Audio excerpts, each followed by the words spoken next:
We've got a very special guest on the phone with us, Mike Gudith. Last week we brought you his story, how he had to take down his Christmas lights after a neighbor complained.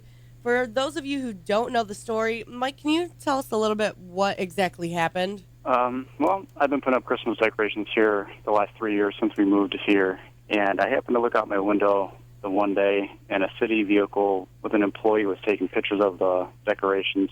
So I emailed the city asking if there was a problem, and they sent me, the building inspector sent me an email stating while my lights were festive, a neighbor complained stating that it was too bright and too large. The display has been the same size since I've started. I've added a few more lights every year. In the email as well, it said, unfortunately, there was a different problem when they came out to inspect. They said there was issues with the lights in the right-of-way, which was part of the sidewalk to the street. So anything over the sidewalk is considered city property. Oh, boy. Yeah. No, your neighbor complained that they were too bright, and I have seen pictures of your decorations and everything, and it's not like this huge, elaborate, crazy thing that's blinding anyone. They're just, it's like normal Christmas This sounds lights, I would say. ridiculous to me. Yeah.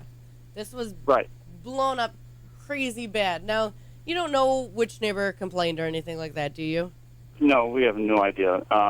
Like I said, we've only been here for 3 years. Most of the neighbors here are pretty quiet. They stay to themselves. We don't have any enemies. The only thing I can think of is either people across the street, but I've talked to a couple of them. We do have new neighbors on our block. The one we spoke to last summer, and we told them we hope you like Christmas lights, and they were ecstatic. They were like, great. Well, we can't wait to see them. Right. You know, I have a suggestion for these people that thought your lights were too bright. Why don't they just wear sunglasses while they're driving, you know? Well, that's the thing. I don't know if it could have been someone around the block that drove by and complained, which is a possibility. I can't really say it was a neighbor next door. Just the city is saying it was a neighbor. Right. So whatever email came through them, they don't know if it. I mean, they said it was a neighbor, but you just don't know who it was. So the city reached out to you, and you had to take down some of the lights, correct? Yes, I had to take everything down. The arches, which were new this year, I had to take those down, and everything in the trees, which I've put up for the last several years, I had to take that down, and everything along the grass near the street. Now, did you just take it down, or did you move it? Well, I took down the majority of it. It's hard to plan. I mean, I plan ahead like several months in advance of how I want to do stuff. Right. So this kind of like screws it up a little bit. Yeah. So it's hard to put stuff where I want to put it. But I decided to take the arches that were on the sidewalk, and I moved them over to my driveway side and made them a lot bigger. What a bunch of Scrooges. Yeah, definitely. Now, I just got one last question for you.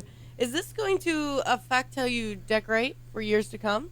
No. I was a little disappointed at first. I was going to say, I told my wife, I'm like, I said, I'm done doing this. But my wife's like, don't stop doing this shit. Just comply with the city, do what you have to do. She would make it bigger, brighter. Hey, that's the spirit. It's right, exactly. As long as I don't put it on the sidewalk. So I'll probably get more lights, put more lights out there next year. Maybe do a couple different things. I have a couple things in mind already. And next year I think I'll just go to the city council a couple months in advance and ask them, say, hey, can I put this stuff back on the right of way because it's only temporary. Right. I like that attitude. Yeah, that's the way to do it, especially, someone tries to knock you down a little bit. Don't let it bother you, Enjoy the holiday season. Right. I mean, I do this for my kids. So, I mean, when my kid told me, when she said, Daddy, she's like, why doesn't somebody like our Christmas lights? Aww. Kind of hard to explain to her, but it's like I'm trying to teach her, like, don't let this knock us down and let us just keep doing this because I want her to do this in the future when I can't do it anymore. Right. Thanks so much for joining us, Mike. Thank you. I appreciate it.